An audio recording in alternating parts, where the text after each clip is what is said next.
We often hear that before Europeans came to North America, a squirrel could travel from the East Coast to the Mississippi River without ever touching the ground. While that's not really true, it's part of the myths and legends that humans create about forests. It is true that what we call the U.S. was heavily timbered at one time, and that very, very little of that original timber still exists.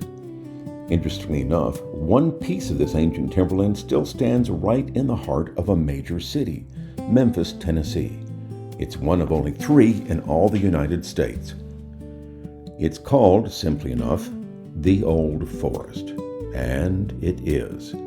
That any such forest survives anywhere in the U.S. is something of a miracle, but that this particular forest lives on is a real story, which we would love to tell you about, through the eyes of a man who knows it probably better than anyone else in the area, and possibly better than any other person knows any other stand of forest.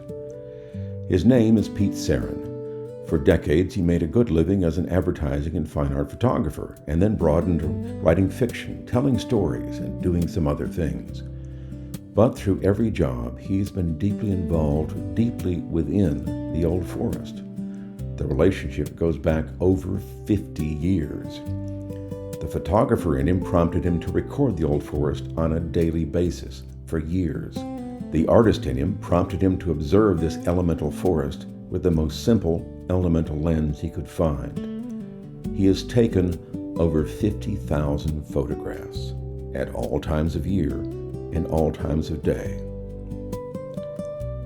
The storyteller in him prompts him to come here. Seasons change, the forest mutates, yet some things remain. The fascinating parts are what changes and what does not change, how this living symbol of constancy also remains a living symbol of change. Pete would like to share this remarkable story, remarkable both to the eyes and the ears, but also to the heart. Stay with us.